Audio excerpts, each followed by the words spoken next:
Boa noite, sou Álvaro Maciel, estamos iniciando aqui no portal Favelas mais um Arte Contém Política. Hoje, boa noite, nosso tema... Peraí que eu vou baixar aqui, peraí. Vou reiniciar que estava o computador ligado.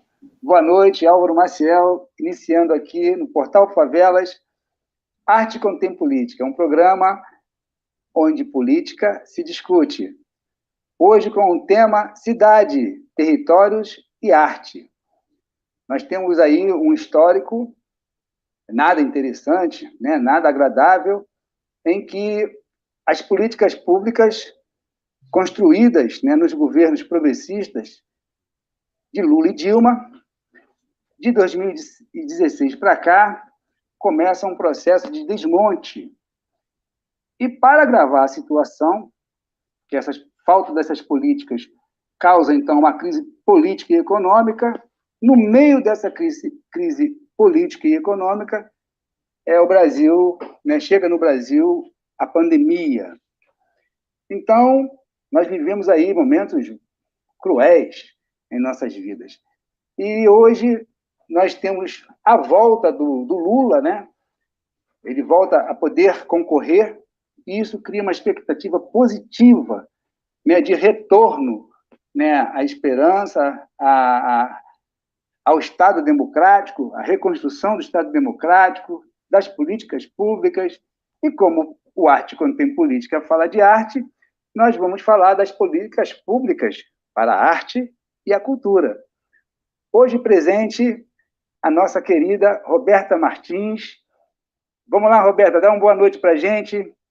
Ela é gestora pública de cultura, mas é muito mais do que isso. Betinha, manda aí.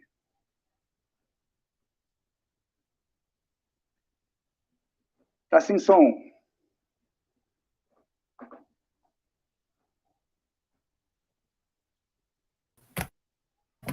Aí, agora sim. Agora foi. Eu sou ruim desse negócio de som, gente. Um ping-pongzinho só no início. Olá. É isso aí. Temos Márcio Tavares, o atual secretário nacional de cultura do PT. Marcinho, como é que tá? Oi, Álvaro, tudo bem? Tudo bem, Roberto? Um abraço, prazer estar aqui com vocês. Tudo bem? Para todo mundo que está nos assistindo também. Bacana. E temos um artista, né? Que também é gestor cultural, Alexandre Muruti. Alô, Alexandre. Alô, pessoal, boa noite, tudo bem, pessoal do Portal Favelas? Prazer imenso estar aqui, a gente tentar, né, levantar esse astral dessa época tão difícil, né, nos agarrar a todas as esperanças possíveis e discutir, que a gente tem que discutir muito para poder chegar a algum lugar. Muito bom, Alexandre. Eu acho que realmente o verbo esperançar está aqui conosco. E eu quero mandar um abraço muito especial para o aniversariante do dia, o meu professor particular também, Adair Rocha, fazendo hoje, né, aniversário, e ele sempre colaborando aqui com o Portal Favelas, o homem da cidade Serzida. Alô, Adair, parabéns para você. Se quiser entrar, portas abertas. Então, vamos lá. Nós não sorteamos aqui quem vai começar, nem nada. Que tal Roberta? Roberta, de Niterói, uma cidade onde tem um sistema municipal de cultura. Para você que entrou agora no nosso programa, nós estamos aqui debatendo, né, as políticas culturais e pensando perspectivas para um próximo governo que seja democrático. Há muito a fazer, não é fácil, não. E Niterói é uma cidade que, vamos falar assim, fez o seu dever de casa. Né? O Sistema Nacional de Cultura foi uma proposta, né, do governo federal, nascida no governo Lula, e nós temos aí um processo de expansão, né, desse sistema. Mas, atualmente, a gente sabe que não há nenhum sistema funcionando no Brasil, mas nós não podemos perder a esperança. Em algumas cidades, sim, elas são resistentes, e Niterói é o caso. E a Roberta tem uma participação efetiva nessa história. Não é mesmo, Betinha? Isso, vou dar aqui boa noite a todos e todas de novo, aqui, muito respeitosamente. Esse momento que é tão difícil para toda a sociedade brasileira, né? Tantas perdas que a gente tem sofrido. A gente aqui no Rio, Niterói, está bastante baqueado e está todo mundo aí torcendo. Vou mandar nossa vibração positiva para o nosso companheiro Alexandre Chacrinha, compositor de samba da Esquadrilha da Fumaça, uma pessoa fundamental para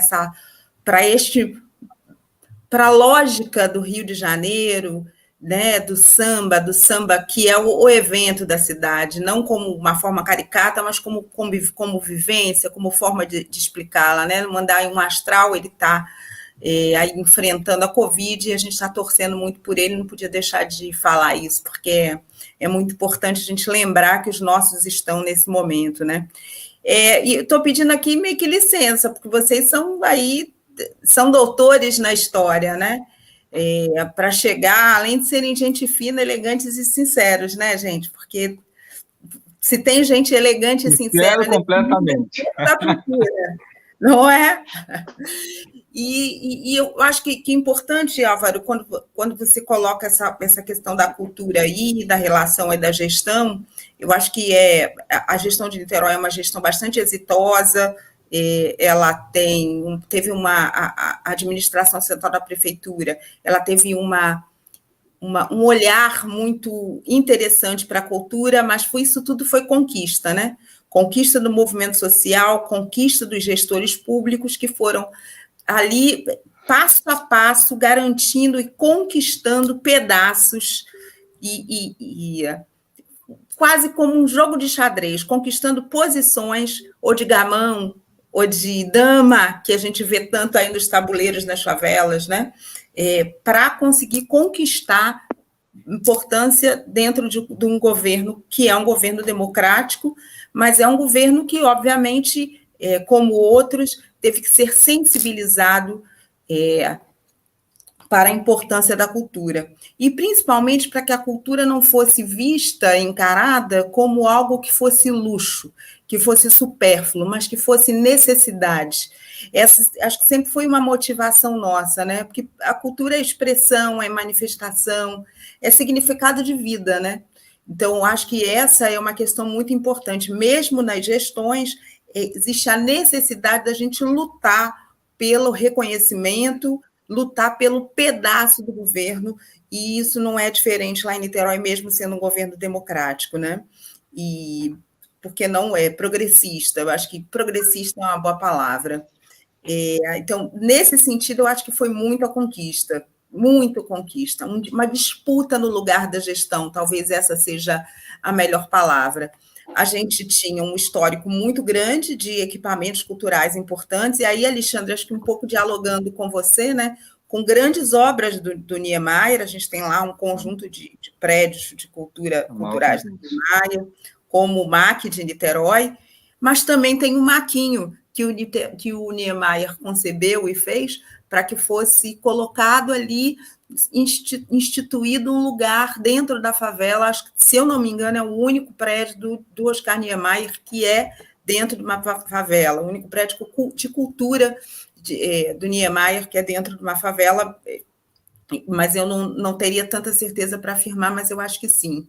E tem uma cultura, uma lógica que é muito antiga de realização de eventos e encontros. A gente teve encontro com Cuba, que teve uma forte participação popular e que deixa como permanência, lá nos anos 90, e que deixa como permanência o médico de família, que é muito importante para a cidade, e casa com o fortalecimento, né, do SUS durante o período, né?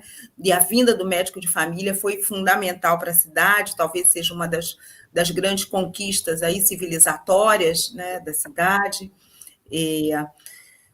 Mas aí a gente chegou na gestão. Um governo popular, um governo que enxerga de um petista, né, à época, e ele enxergava a necessidade da gente adensar, incentivar a participação popular e fortalecer os órgãos de conselhos e setoriais. Lembrando que a cidade de Niterói já tinha o seu conselho instituído, já tinha o seu sistema instituído. Para Álvaro, isso é uma questão que eu acho que é importante colocar. O sistema, que é uma organização que muitas vezes ela está muito mais ali focada na organização do papel institucional do Estado e da gestão. Mas ali nos coube incentivar a participação popular e fortalecer os órgãos de conselhos setoriais, bem como práticas de participação, que é muito doloroso para o gestor, mas é fundamental que a gente enxergue que é importante você tomar porrada. Atualmente, eu sou chefe de gabinete da Fundação de Arte de Niterói, a gente tem muitos pagamentos atrasados aí, estamos correndo, aquela burocracia, a necessidade, demora tanto demoram tanto os pagamentos, e o Conselho de Cultura sempre lá batendo na gente, mas tem que manter e resguardar, que isso é fundamental. O direito à fala, o direito à participação, isso é fundamental. E, voltando aqui para um pouco do histórico, né, a gente também estabeleceu uma relação com a cidade, não apenas de intervenção por criação de equipamentos, que era o antigo, mas com um programa público de ocupação cultural. E aí eu vou dizer que talvez uma das coisas que a gente tenha deixado de mais importante tenha sido essa lógica de rever a cidade, da rua como palco, porque ele é o lugar de convivência, ele é o lugar de invenção da cultura na cidade, porque ele é o lugar das trocas, ele é o lugar também da relação, e estabelecer também a relação com os territórios populares, né, mais periféricos, e os territórios de favela, de reconhecimento da cultura popular e periférica. Talvez essa tenha sido uma das principais questões aí, uma das principais conquistas que a gente teve nos anos aí que a gente teve na gestão, né? Roberta Martins. É muito importante falar que em Niterói a gente tem uma lei, e aí a participação dos nossos parlamentares ela é muito importante. Vou citar dois aqui, o Leonardo Giordano e a Verônica Lima, foram fundamentais como sinalizador. O Leonardo, por exemplo, nos apontou e contribuiu conosco, com a cidade, com a lei do artista de rua, que foi muito importante durante um período. Bacana. Eu não vou lembrar o período, Márcio, talvez você lembre, mas legislações sobre a possibilidade de realização de atividades nas ruas foram importantes para que os artistas pudessem se manifestar. A gente teve no Rio também, acho que foi o Raymond, o autor, né? E Niterói, Leonardo Giordano. E legislações que falam diretamente ao povo de favela, como, por exemplo, a que trata do funk da antiga. O funk é um problema para o Estado, porque o funk ele tem marca, DNA favelado, o seu sotaque, a sua forma de expressão, ele é uma forma de expressão muito ligada à favela. Então, é importante colocar essas duas questões aí que eu acho que dialogam aí com a proposta do programa e a sua, né? Muito boa. Eu quero pegar esse gancho que você falou. Você falou de muitas coisas importantes. Betinha, a Roberta Martins falou dos equipamentos, então precisa lá de muita coisa para o equipamento funcionar, inclusive gestores.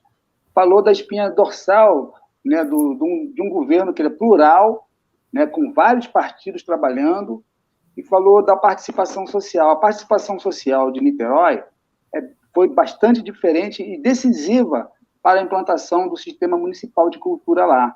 Aqui no Rio de Janeiro, as reuniões que mais enchiam eram aquelas que falavam de edital para fomento. E o Rio de Janeiro caiu nessa armadilha de ficar lutando por edital de fomento, todo ano as reuniões muito cheias, enquanto que as reuniões para falar de conselho, para falar do sistema, não aconteciam, não tinha aquela inflamação. Então, eu atravessei muitas vezes ali a Bahia para participar das reuniões dos movimentos sociais de Niterói, lutando para a implantação do Sistema Municipal de Cultura. Lembro também, Roberta, que você participou lá no governo de Nova Iguaçu E quando vocês puderam executar um edital, tem uma luta, implantar o sistema até depois você conseguir fazer o fundo funcionar e lançar um produto. E vocês conseguiram fazer isso. Aí eu lembro como que você, Flavinha Niceto, Lino Roca, Faustinho, como que vocês vibraram com essa conquista, e era um valor pequeno, e depois você realiza isso também aí em Niterói. Lembro também que vocês fizeram um CD da escola de samba lá em Nova Iguaçu. Eu velha. Gente, eu fiz um CD de escola de samba, gente. Que legal, que legal. Eu falo isso, falei isso com meu chefe, meu atual chefe é músico, ele falou assim, você é doida. Ele também fez, né, que tem estúdio. Mas deixa eu resgatar o negócio do fomento. Eu não coloquei... Mas espera aí, segura aí que você vai vir daqui a pouco. Você não pode falar que o povo só se inflamava no fomento, não, o povo precisa viver.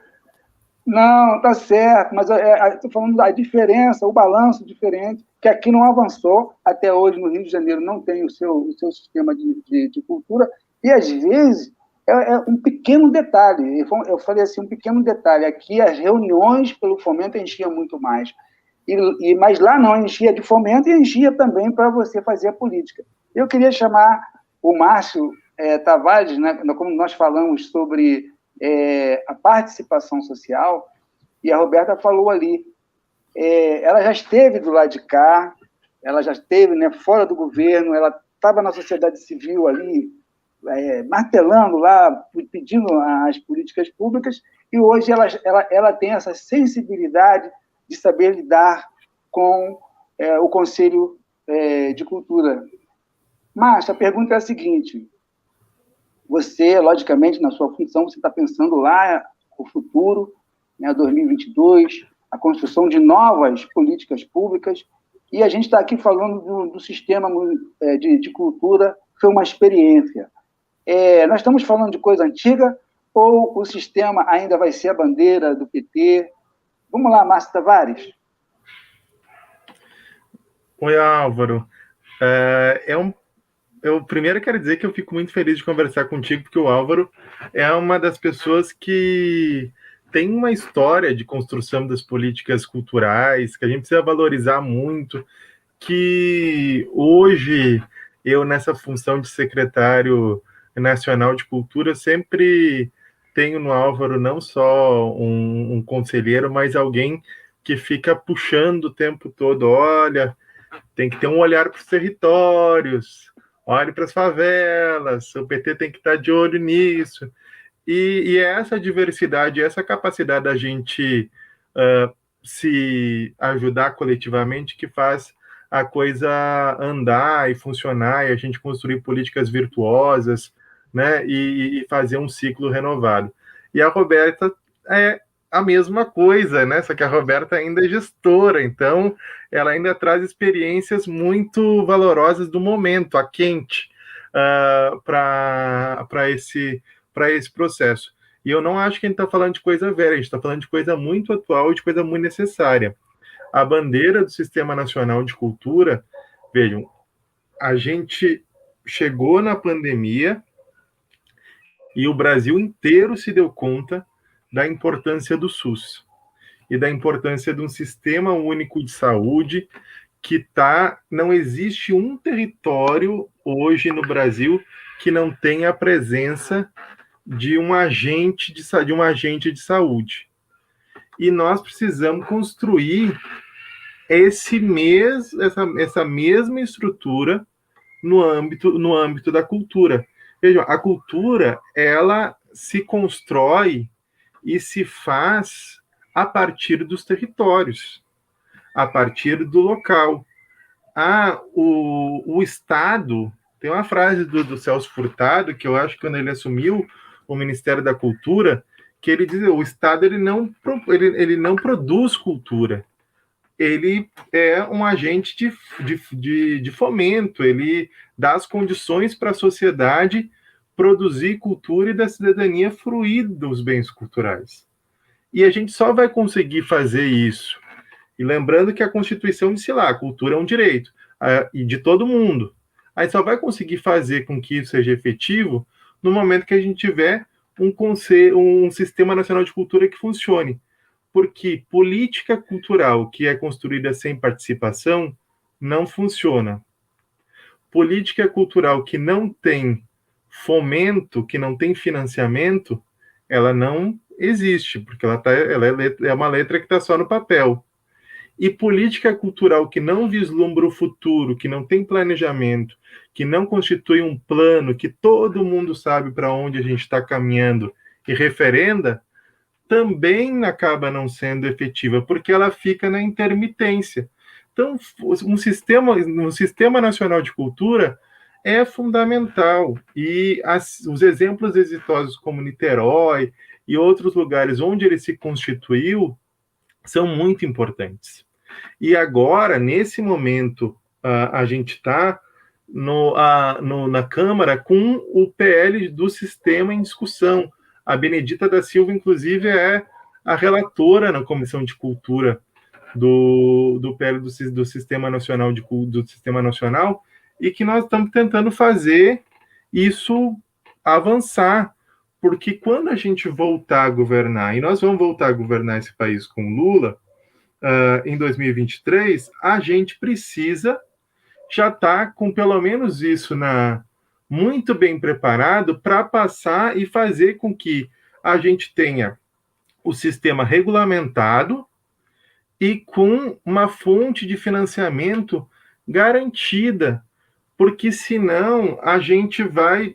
O que aconteceu? A gente vai ficar na mesma situação que nós ficamos depois do golpe.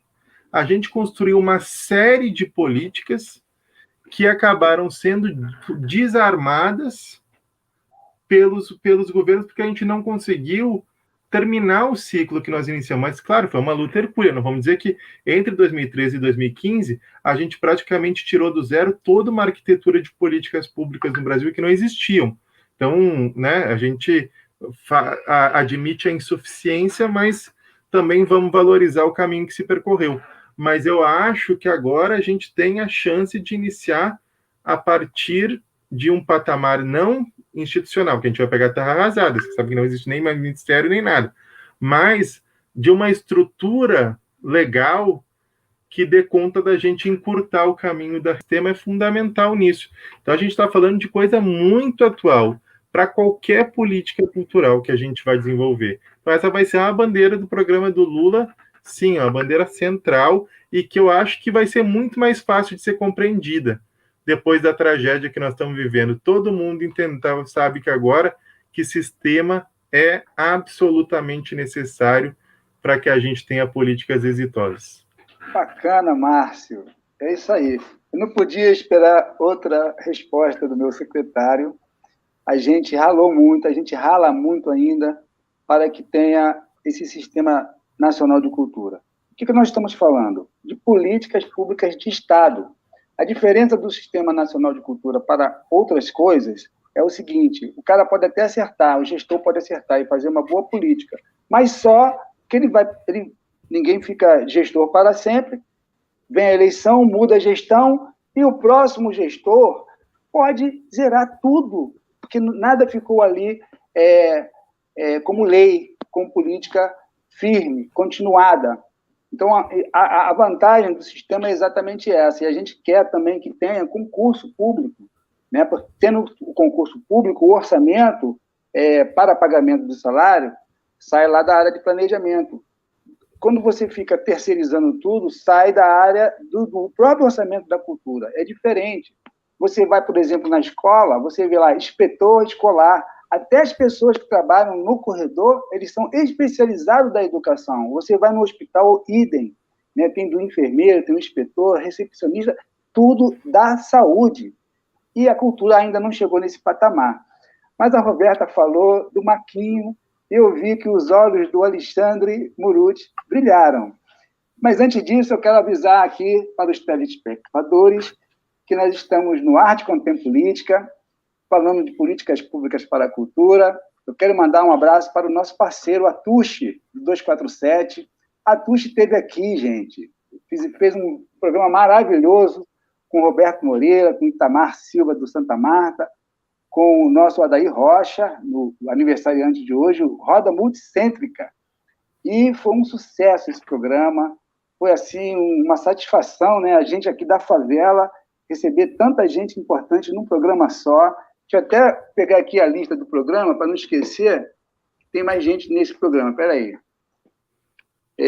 Adair Rocha, Itamar Silva, Eduardo Moreira, Rumba, Gabriel e Atushi. Um timaço. Parabéns, Adair. Toda hora eu vou falar isso para você hoje aqui, que você é um cara muito importante. Mas o Muruti, né, quando a Roberta falou, o Maquinho lá no morro, né, que bacana isso. E a gente vai falar de territórios, porque aqui no Chapéu Mangueira, nós tivemos uma experiência muito brilhante de uma artista que veio para cá e viveu praticamente aqui uns 10, 15 anos. A Celeida Tostes, com as ceramistas de Chapéu Mangueira. Conviveu... Não, a grande Celeida Tostes. É a grande Celeida Tostes. E ela conviveu com Benedita, conviveu com saúde, com educação e, logicamente, criaram ali um grupo de cultura e muitas ações solidárias. A pergunta que eu quero fazer para o Muruti é que essas ações solidárias, essa permanência dos artistas na favela, no território, é um embrião de política pública? Você acha que o próximo governo tem que observar esses territórios e essas ações, né, firmes, permanentes, para que traga algum somatório ou conjunto de políticas públicas que a gente tem no sistema? O sistema é uma espinha dorsal, mas ele tem outros ganchos de políticas públicas, a exemplo de ações locais, a exemplo dos pontos de cultura, a exemplo do livre leitura, são outros ganchos, né, de políticas, e eu queria saber de você que tem essa experiência lá no Pavãozinho, quase morou lá, quase casou lá, e também tem experiência... Isso é novidade, isso eu não estou sabendo. E você tem experiência também lá da Europa, de outros países, você viaja bastante. Vamos falar desses territórios? Então, bem, é um prazer estar aqui com vocês. Existe uma questão de cultura em tese, que talvez seja o que eu vá colocar para vocês, e existe o posicionamento do pilar da sociedade civil enquanto ela se coloca aberta a experiências que possam gerir conhecimentos, saberes em todos os territórios, e a colocação mais ampla possível. Eu tenho que botar um pouquinho, como eu não tenho uma posição formal de gestor, a despeito de eu estar lá com o diretor de cultura no Instituto Niemeyer e de outras instituições, e minha atuação ser mais global hoje, como artista plástico, e eu viajo realmente muito a trabalho, essa experiência de ver lá fora o poder da imagética, até falando de território, vou falar do território, a imagética favela, né? A gente tem aqui uma defesa por uma questão de condicionamento, digamos, de identidade mais aceitável, de tirar o termo favela e colocar o termo comunidade, ou se posicionar em relação a território, porque não são só as favelas clássicas, mas todos os territórios periféricos. Mas, assim, quando a gente chega lá fora... Alô? Sumiu aqui, ó. Bem, isso aí, daqui a pouquinho eu explico. Isso aí, bem, já que entrou, isso é um trabalho que, de um lado, você vê Saint-Paul-de-Vence, o Saint-Paul-de-Vence, que é uma cidadela na França, e, o outro lado, o Pavãozinho, com estruturas morfológicas urbanas absolutamente idênticas. Então, por que Saint-Paul-de-Vence as pessoas pagam milhares ou até milhões de euros para ter uma casa, e os restaurantes são caríssimos, e as pousadas são caríssimas, e a favela não pode pegar todo esse manancial de arquitetura orgânica, de inventividade, de arte na construção? Quer dizer, existe, sim, problemas terríveis. Hoje nós tivemos um acidente trágico e triste lá na favela, lá na Barra da Tijuca, alguém me ajuda aí, não foi no Musema, não, eu vi rapidamente, foi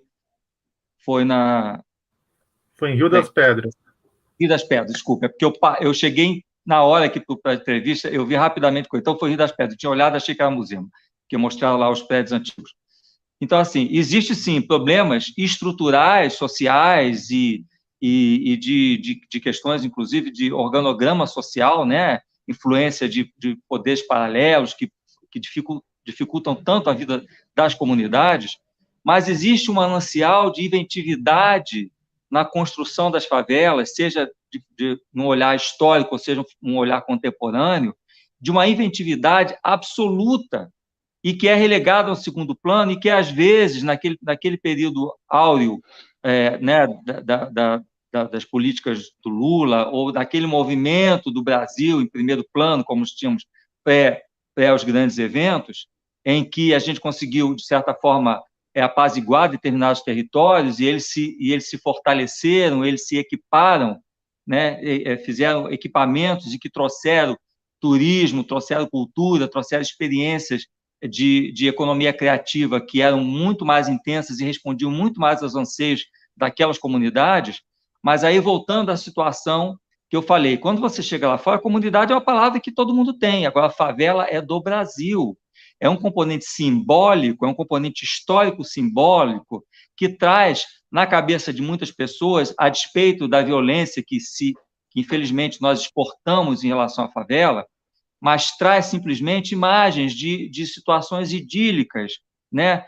Tudo bem, tem uma moldura de realismo, tem uma moldura de uma cultura exportada de uma forma, tanto do lado ruim quanto do lado bom, muito longe da realidade, principalmente da dura realidade que todas as comunidades têm, mas tem um componente imaterial da favela que é uma riqueza que poderia ser explorada, porque o estrangeiro vai lá e faz favela café, favela isso, favela aquilo, ganha milhões em Paris, em Nova York, não sei aonde, usando o nome favela. Os irmãos Campanas, a peça principal deles é o Favela Share, é uma cadeira que custa $15 mil, entendeu? Então, a gente tem que ver que as acepções e as colocações, até mesmo, talvez as comunidades, eu vou dizer que, não infelizmente, assim, é da minha natureza, eu sou uma pessoa do asfalto. Essa divisão idiota, né? Eu também sou uma pessoa do samba, eu sou de Nilópolis, eu nasci em Nova Iguaçu, entendeu? Eu fui carnavalesco da Porta da Pedra, e essa semana eu tive a grata e a honra e a grande experiência de eu fui procurar o negócio do Museu do Samba, por causa de um projeto lá do Oscar Niemeyer, aí acabei no Museu do Carnaval e acabei no Museu do Samba da Mangueira, e vi lá a roupa que eu fiz para a Dona Zica na comissão de frente do Carlinhos de Jesus, que está lá como única peça de vestuário na coisa. Eu chorei, me arrebentei e tal, porque fiquei maravilhado de que eles escolheram, não sabia, e tá a roupa lá da Dona Zica, que foi a última roupa do último desfile dela, ela faleceu logo depois. Em suma, o que eu estou dizendo é o seguinte, então, mas eu sou do lado, né, sou tido eu estou no lugar da cidade formal, né, e que tem determinados acessos, e aí eu vejo o poder disso e vejo quanto é desperdiçado os saberes, a inteligência, a economia criativa natural dessas comunidades e todos esses fatores que fazem com que a gente não veja com clareza o potencial desses territórios e dessas comunidades. Por conta disso, eu criei, mais ou menos na época daquela euforia toda, por conta de uma demanda dos próprios artistas lá fora, que me paravam, um projeto chamado Favela Lab, que, na realidade, logo depois, por conta da derrocada de uma série de políticas públicas, e foi muito imediatamente, né? Não deu tempo nem de construir uma coisa, a ponto de o local que eu ia, que eu queria, que eu com amigos tentava construir lá um espaço, que seria um espaço de intercâmbio de artistas e pensadores de fora, e de fora também, não brasileiros de fora do Rio, e estrangeiros que viessem para cá e fizessem intercâmbios com a comunidade, com os pensadores da comunidade, que fizessem trocasse experiência para que tudo aquilo fosse otimizado, e a outra coisa que é também aquele projeto que eu estou tentando com o Álvaro, que vamos tentar construir, que é a questão de requalificação dos espaços urbanos a partir de experiências próprias e locais, e que elas possam resolver problemas inclusive de identidade, né, de autoestima, né, porque às vezes você tem a comunidade que fala, você sabe que eu falo muito, né? Não, empolgadíssimo. Você fez aqui umas revelações maravilhosas. Você chegar lá no Museu do Samba e ver uma obra sua e você se emocionar. Eu acho que a cultura tem muito disso, né? Eu queria mandar um abraço para Nilcemar Nogueira. Nilcemar, foi ela que botou a roupa lá. Isso, mulher negra, guerreira, gestora, enfrentou ali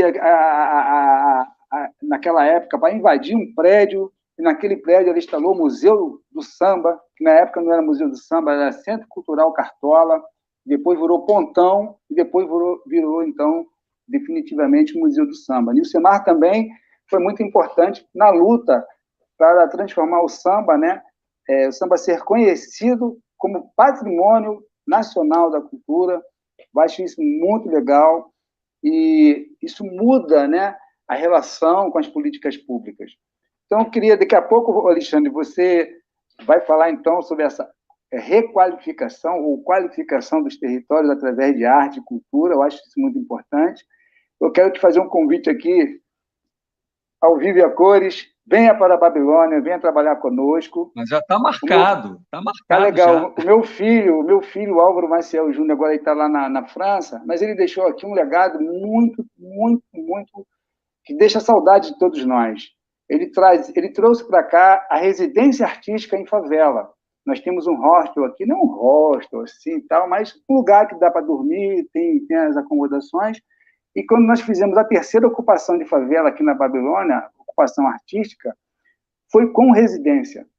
Isso mudou tudo. Eu vi, assim, um encantamento tremendo, a juventude periférica, e não só do Rio de Janeiro. Nós trouxemos pessoas, ele trouxe, né, pessoas de outros estados. A esposa de Alvinha, Laura, ela estava estudando uma arquitetura para a favela, específica para a favela, projetos, né, saiu no Globo, saiu numa opção de jornais aí, e eu quero muito te agradecer, até agradecer a Deus de te encontrar, e a gente vai fazer isso aí. Mas eu quero falar dessa parte, né, da humanização do espaço, e chamar a Roberta aqui para a roda, porque em Niterói, nós temos ali um centro que você enxerga a cultura em todo canto. Todo lugar que você vai, você esbarra com a cultura. Tem lá perto das barcas, né, tem o Teatro Popular. Como que aquilo ali... E é outra obra do Oscar, aquilo né? E aí o Teatro Popular está dentro do caminho do Maia. Todo complexo isso está assim, hein? E ali, a Roberta vai contar um pouco dessa história também, com os equipamentos. O cinema de Niterói é muito importante para o Brasil. Olha quanta coisa que aconteceu numa gestão, por conta da gestão de cultura, como que a cidade, né, ela ganha. E é isso que eu quero falar, assim, um resumo, é que não é gasto quando você aplica o dinheiro em cultura, é investimento. Não é isso, Roberta? E voltando aí um pouco à questão do sistema, eu acho que a gente também, Márcio, Álvaro e Alexandre, adorei te conhecer, eu estou gostando muito, adorei seu trabalho, ver aí, viu a foto. Obrigado. Quando a gente olha o sistema, a gente, na verdade, precisa identificar, a gente tem um trabalho além, que além da gente ter que pensar, estabelecer o sistema, a lógica sistêmica nas relações das gestões, a gente tem que fazer com que ele seja traduzido para algo que não seja engessado e pare nas questões institucionais. A gente tem que estabelecer uma forma de que, quando o caboclo pobre quer ir ao hospital, quando ele toma a vacina, ele identifica que é o SUS, que é o Sistema Unificado de Saúde, que faz com que ele tome aquela vacina. Quando a gente pensa na questão cultural, a gente tem que colocar a lógica e fortalecer o debate de que a cultura é um direito de todos, é um direito que tem que ser pensado e estabelecer. Esse discurso ele tem que ser resgatado por nós. E ele tem que entremear a questão do sistema, né? Para que ele seja, que a gente consiga aproximar essa conversa dos agentes culturais no geral, né? Aí, agora, precisava falar disso. Por que a gente conseguiu fazer coisas lá em Niterói? Porque a gente efetivamente conseguiu organizar uma parte que era fundamental, que era a parte do financiamento. Enxergar o PPA como um instrumento importante, o nosso querido PPA, né, os planos plurianuais, e trabalhar uma progressão na relação orçamentária para que a gente pudesse realizar atividades e fazer com que os equipamentos permanecessem abertos. Mas isso não quer dizer que o acesso a eles, né, a lógica da democratização desses equipamentos, né, do uso desses equipamentos culturais tenha sido dado. Não foi, isso ainda é uma conquista e é uma luta muito grande. Os franceses lá e o Bourdieu já nos ensinaram que esse negócio de democracia cultural é um negócio complicado. E realmente é muito complicado você observar que nossos equipamentos culturais não têm relação com as comunidades do entorno, não tem relação com a população do entorno. Você tem ali no centro de Niterói, para quem conhece, o mercado de peixe, e tem ali uma comunidade remanescente que trata o peixe. Essa gente não tem a menor relação com o equipamento cultural, que é o Teatro Oscar Niemeyer, um teatro que se chama popular. E não é por uma questão só do gestor, é uma necessidade de busca constante de democratização desse acesso. Então, outro exemplo que eu posso te dar é o Céu das Artes, que lá em Niterói se chama Ismael Silva, e fica de frente a uma comunidade de pescadores, não estabeleceu relação com esta comunidade. Então, quando eu penso em equipamento cultural, além de eu achar eles lindos, maravilhosos, fruo, todo mundo pode fruir, inclusive muitos deles são gratuitos, né, para a população da cidade, mas não basta ter gratuidade para que as pessoas, né, cheguem aos equipamentos culturais, fruam os equipamentos culturais, realizem as suas ações nos equipamentos culturais. Eu penso em como a gente estabelece relação com as populações do entorno. Vou dar um outro exemplo. O nosso Museu Internacional. A gente tem um museu de arquitetura do Niemeyer, é uma das suas construções icônicas, ela é famosa no mundo inteiro. A relação do museu com a favela que fica em frente, que ela fica de frente para o mar, mas como ela é circular, ela também está de frente para a favela do Palácio, para o Morro do Palácio. Amo o Morro do Palácio. E a gente não tem uma relação, a população do entorno não tem uma relação com... E aí eu vou botar uma outra questão. A pandemia modificou a nossa cabeça. Se ela não fez parafuso na cabeça do povo que é da cultura, nada o fará, desiste. Desiste, vai curtir boxe, que também é cultura, mas vai curtir outra coisa. Por quê? Os equipamentos culturais, os gestores dos equipamentos culturais, não conseguiram estabelecer uma relação de que aquele era o lugar de acolhida, aquele também poderia ser um lugar de mobilização, de relação, de acolhimento daqueles que estavam lá, se mobilizando e construindo alternativas solidárias para que a gente pudesse enfrentar a pandemia num primeiro momento. Né? Demorou algum tempo para os equipamentos culturais conseguirem enxergar isso, né? De que eles eram e são fundamentais para a acolhida e para a relação da população do entorno. E essa emergência nos demonstrou isso muito claramente. A minha avaliação é que os equipamentos públicos é uma avaliação muito dura e muito triste, já que eu sou gestora cultural, né? Que os equipamentos culturais de cultura não tiveram essa relação orgânica com a população no momento, porque elas não têm historicamente, e não é uma culpa de ninguém, mas é enxergar uma realidade que é a realidade de que não pode existir equipamento cultural nenhum, por mais sofisticado que ele seja, que não tenha relação com a sua população do entorno. Né? E isso eu tenho muito claro isso, eu acho isso muito importante, que a gente pontue, né? Porque a gente está falando de favelas, a gente está falando de relações com a periferia, a gente está falando de participação popular. Participação popular também é se sentir participante, realmente ser participante, estabelecer relações orgânicas com os equipamentos públicos de cultura, né? Então, para falar uma coisa assim de equipamentos, eu falaria um pouco isso. Roberta, posso? Roberta, maravilhoso. Vai lá, Muruti, pode comentar. Eu acho, Roberta, você está sendo até um pouco dura demais com uma situação que é, a princípio, orgânica, de imobilismo, porque realmente nós fomos apanhados por um momento histórico absurdo, e ainda por cima, eu acho que essa palavra nunca ficou tão bem colocada, capitaneados, né, por o que pior poderia acontecer para esse país, Então, nós temos uma situação que é natural que aflore a distância entre os entornos e as comunidades, os equipamentos, porque os equipamentos formais de cultura, eles têm um distanciamento natural, porque não existe um trabalho, quer dizer, quando tem o Maquinho realmente é o único prédio do Oscar numa comunidade. Isso, além de tudo, Niterói tem esse, pode botar isso em aspas, porque tem essa pérola, essa pedra preciosa. Então, assim, mesmo com o trabalho que o Marquinho faz, com toda a criançada, com tudo que é feito lá, para criar uma amálgama, para criar uma ponte entre uma vida tão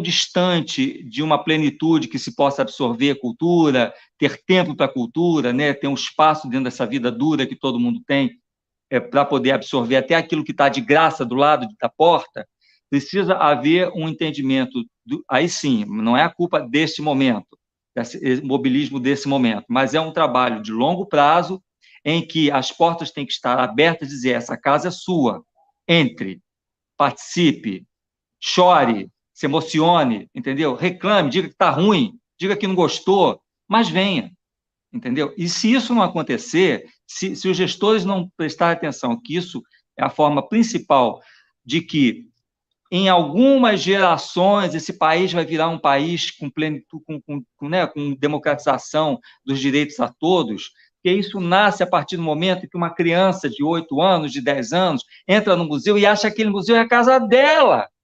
Se ela não achar isso com 8 anos, ela vai ser capturada pelo que não deve, principalmente porque ela está num espaço. Eu não estou dizendo só de que comunidade, eu estou dizendo de todo mundo que está na periferia, ou mesmo aqueles que estejam numa situação de risco social, né? Ela vai ser capturada pelo que não deve, ou até mesmo pela indigência cultural de não saber, e vai ser um adulto que não vai nunca registrar nada, que vai passar, e aí vai admitir esse momento político, vai admitir essa farsa ideológica, vai acreditar nessas coisas, porque não teve o berço. Então, os equipamentos precisam acordar, todos eles, né? E quanto maior, quanto mais icônico, quanto mais museu e tal, tiver, né? Quanto mais titulagem assinados pelos grandes arquitetos ou não, eles vão estar mais distantes, porque eles é uma posição, né? É a mesma coisa de se eu falar para uma pessoa na rua de classe média normal e falar, vem cá, você não quer entrar aqui nessa galeria de arte, galeria privada, né? Galeria de arte aqui. Você não quer ir lá? Não vou lá não. Vão perguntar para mim de quadro, não entendo nada, vou passar vergonha. Quer dizer, as pessoas não precisam. Eu que transito, né, como falei, em muitos lugares, e consigo ver as diferenças um pouco de fora e um pouco de dentro, isso não é só da comunidade. O brasileiro, a cada geração, vai perdendo o seu contato, né? Na época da minha mãe, se lia lá a poesia, tinha uma série de coisas, isso foi se perdendo cada vez mais. A instrumentalização da população está na superfície.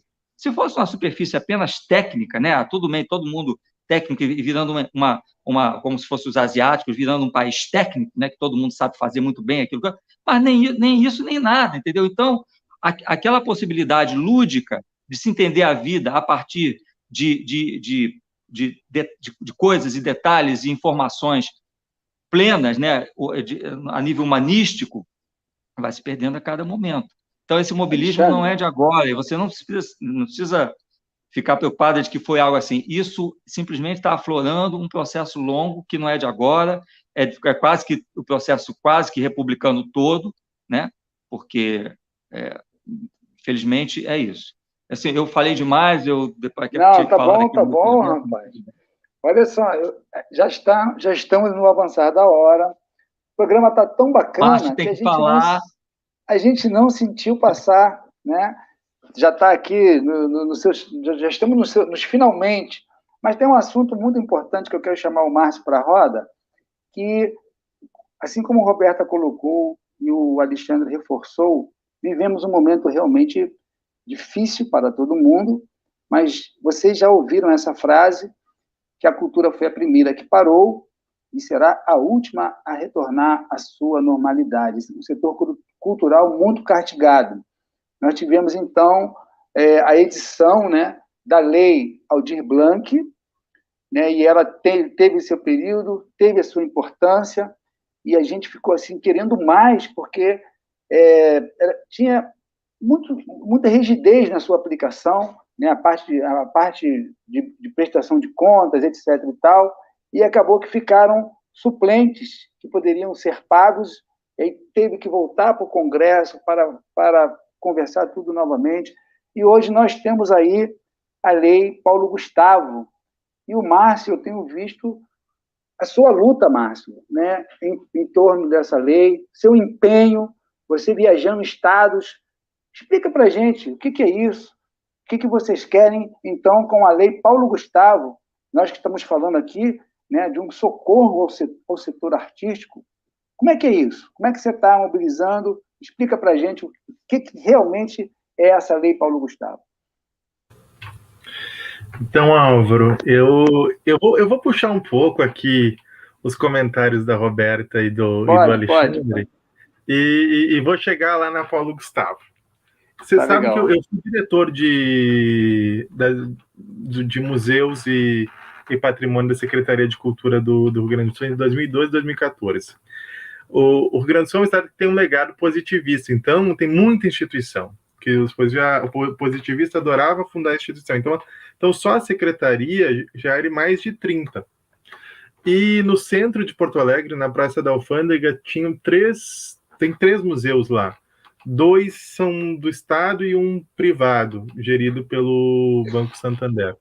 A gente fez uma pesquisa na época, porque é na região mais central de Porto Alegre, onde tem o maior fluxo de pessoas, sobre, né, visitação e tal.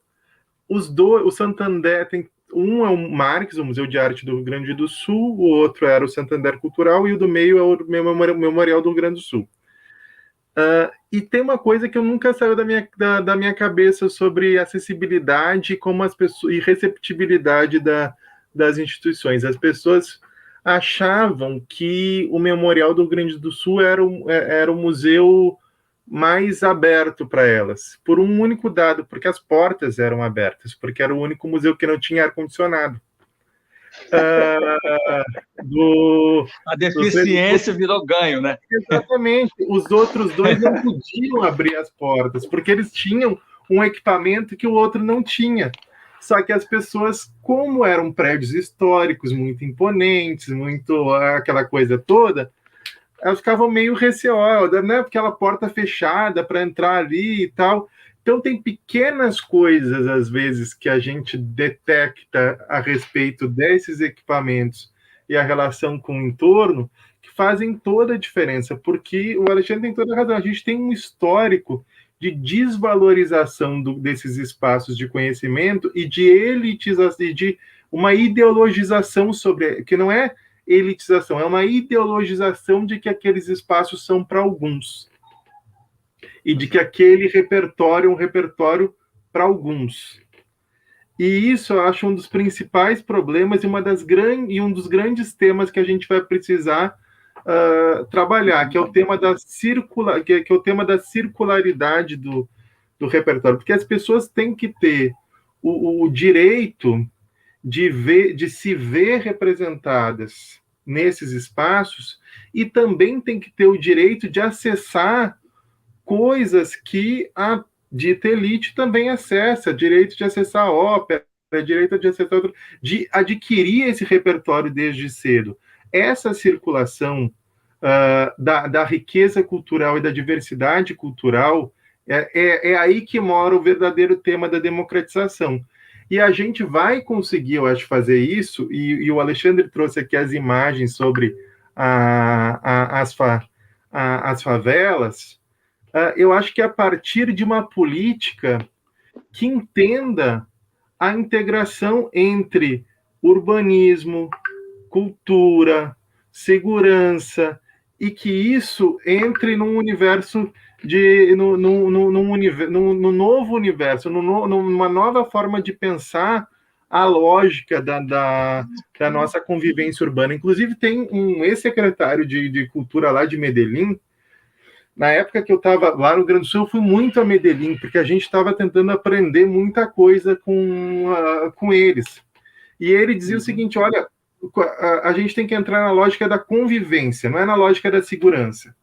E Medellín mudou o seu horizonte de transformação a partir de entender que nós vamos ter que fazer com que usar o nosso jargão brasileiro, que o morro e o asfalto eles convivam, que eles se integrem, que as pessoas transitem de um espaço para o outro. E eles também fizeram isso com investimento pesado. Poxa, eles investem 5% do orçamento da cidade em cultura. E a partir do momento que eles passaram a investir 5% do orçamento da cidade e a transformar e reconfigurar as comunidades, os espaços de favela, e a construir as bibliotecas parque, e fazer construções muito grandes e muito bonitas, que as construções num espaço de comunidade têm que ser tão bem feitas e têm que ser tão bem organizadas, as pessoas têm que sentir tanto orgulho daquele lugar quanto num outro espaço, porque também isso vai gerar um sentimento de pertencimento daquela arquitetura que está num outro lugar, que está no outro espaço da cidade. Então, eu acho que são elementos simbólicos que a gente vai incluindo na construção das políticas culturais que dão essa coisa que a Roberta falou, que a gente não fica preso nessa arquitetura, nesse papel, que a gente vai conferindo para isso um corpo muito mais potente. Só que nesse momento, a gente também precisa dar conta de salvar o que a gente tem e salvar esses instrumentos. E é nesse, Álvaro, eu demorei para chegar, mas cheguei aqui agora, e é nessa esteira que vem a Lei Paulo Gustavo. Porque a gente sabe que a gente está numa situação de emergência cultural e as pessoas estão com dificuldade de sobreviver. Quantas pessoas estão vendendo instrumento para comprar o pão de amanhã? Quantas pessoas estão precisando, né, fazer das tripas coração para sobreviver? Está muito difícil para quem vive de cultura nesse momento. Já estava antes da pandemia. A pandemia agravou a situação para um nível muito complexo. Quando a gente está falando de 7 milhões de pessoas que vivem de cultura no Brasil. Isso não é pouca gente. Se a gente somar isso para famílias que dependem desses trabalhos, é muita gente, é um percentual, né, mais de 5% da população brasileira. Então, ainda falando de uma calamidade social. E o ano passado a gente teve a experiência da Lei Aldir Blanc e ela foi exitosa e um aprendizado. Só que a gente precisa de uma nova rodada de uma lei emergencial. E, ao mesmo tempo, no começo desse ano, se vocês lembram, esse governo horroroso fez essa PEC emergencial que cria um dispositivo que vai, no final do ano, dar o poder para o governo pegar o superávit dos fundos, raspar o taxa dos fundos e levar o dinheiro dos fundos todos para os bancos. Então, o que a gente fez lá na bancada do Senado com essa lei? A gente resolveu, vamos fazer o seguinte, vamos fazer um mecanismo que use esse dinheiro, tem lá 4 bilhões de reais do Fundo Nacional de Cultura, que é dinheiro da cultura. Vamos fazer uma lei que escape de todas essas armadilhas que esses neoliberais desde 2017 estão fazendo, escapa dessa regra de ouro, escapa desse teto de gastos, escapa dessa PEC, para colocar o dinheiro na mão das pessoas. E aí a gente tem 2,8 bilhões lá, que são do Fundo Setorial do Audiovisual, e 1,2 bilhões...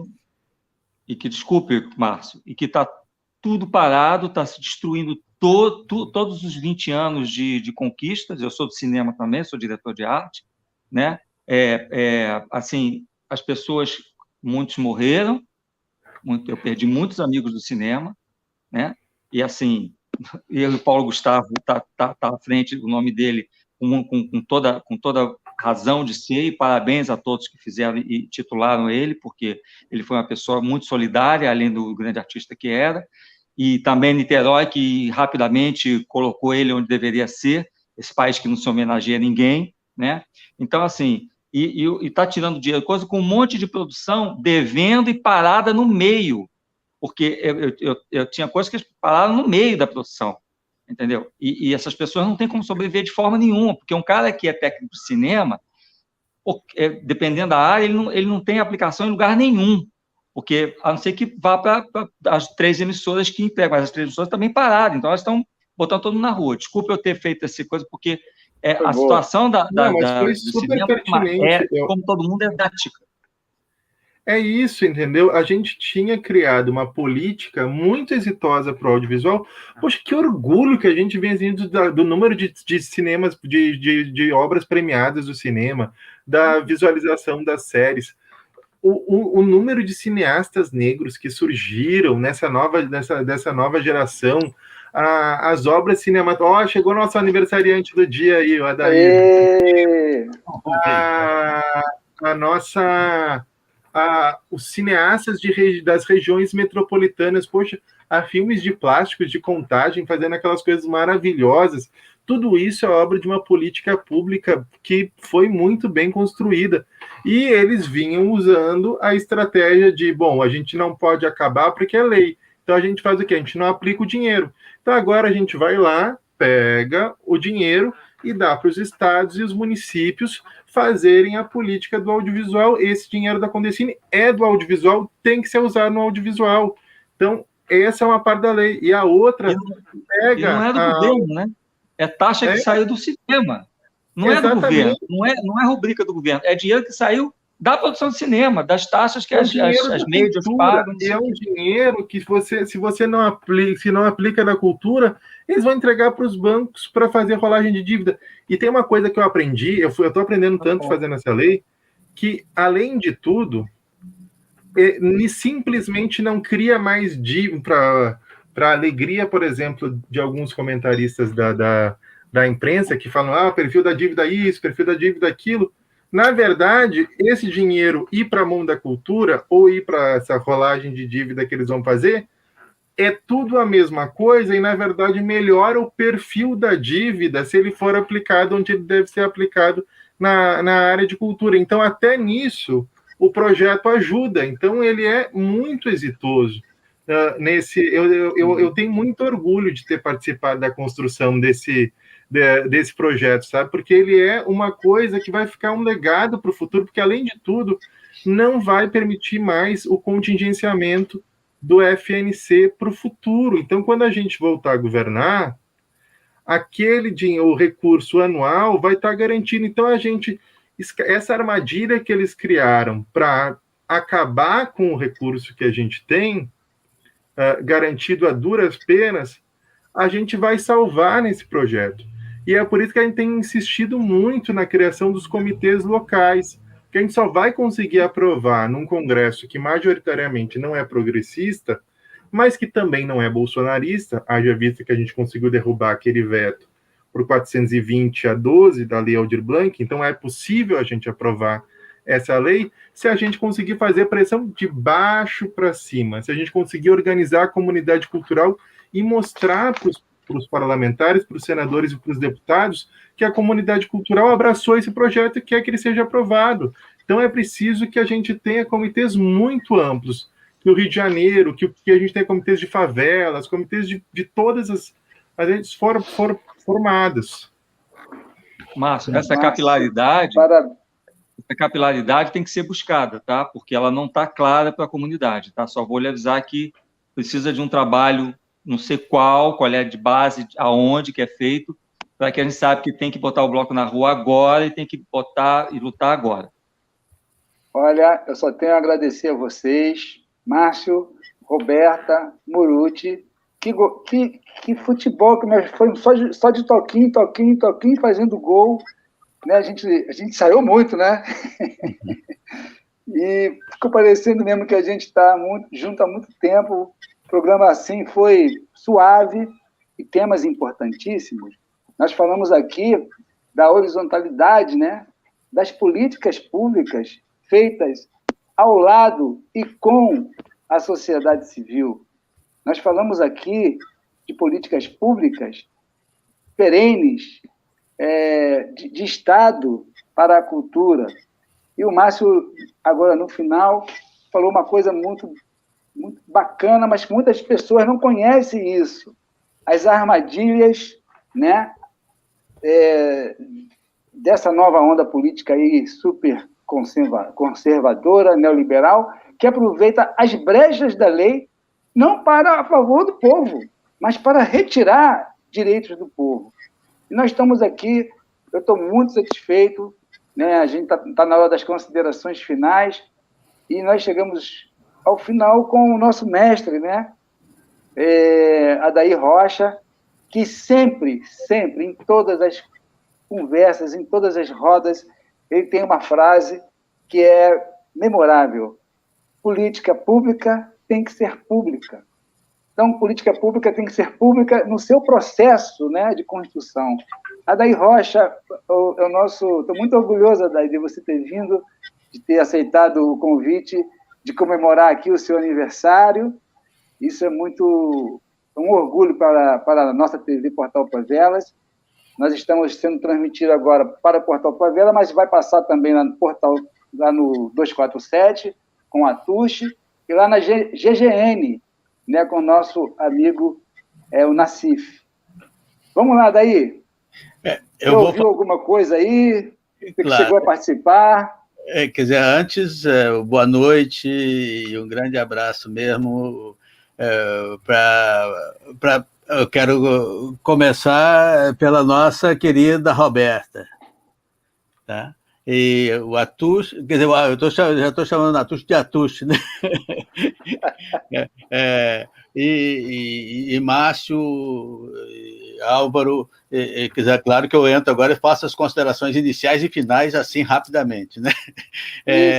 Mas com muita alegria, muito prazer de poder estar ouvindo. E aí, como eu ouvi algumas coisas, né, do que estavam falando, e é fundamental, acho que essa discussão, né, Márcio, em torno das leis, né, do que foi o processo todo em torno da auditoria do Paulo Gustavo, quer dizer, como transformar de fato em políticas públicas que vão dar continuidade a esse processo é fundamental, é o que há de ganho mesmo nesse processo, e ao mesmo tempo atropelando a estrutura existente, né, que na verdade não é muito difícil, porque não é estrutura nenhuma, né, é uma coisa assim muito impressionante, mas eu até queria só, né, Álvaro, a gente podia também já convidar esse mesmo debate que está acontecendo para a gente trazer para o Roda Multicêntrica, porque na verdade, essa discussão da participação real, Márcio, a gente já quebrou aqui essa dicotomia, quer dizer, enquanto a gente for falar de favela, asfalto, a gente está reproduzindo uma estrutura que é escravizante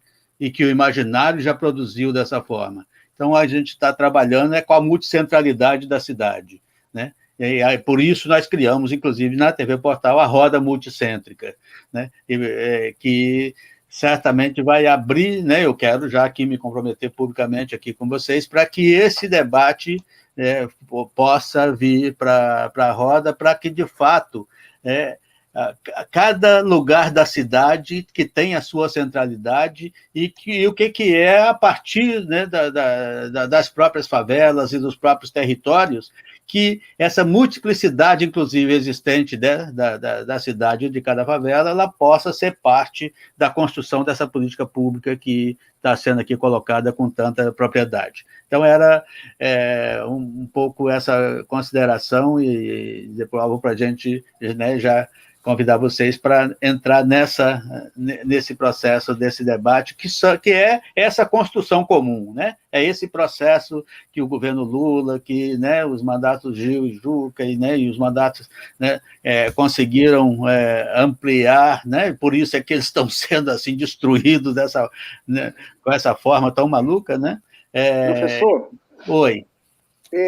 Deixa eu só entender. Então, esse mesmo time vai fazer Roda Multicêntrica? Se for... Então vamos...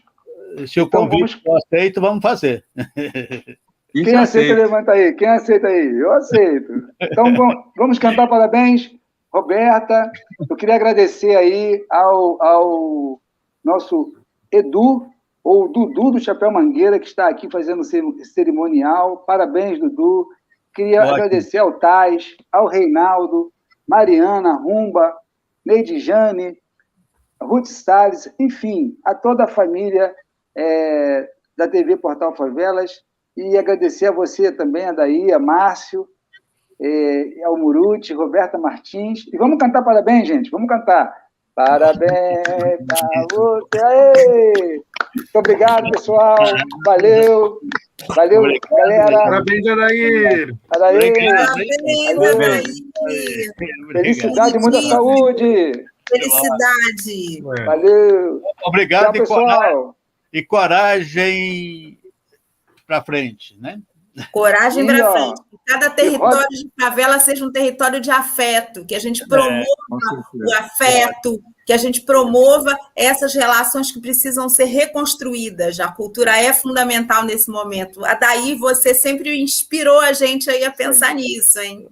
Desenvolvimento. Coragem para esperançar. Coragem para esperançar.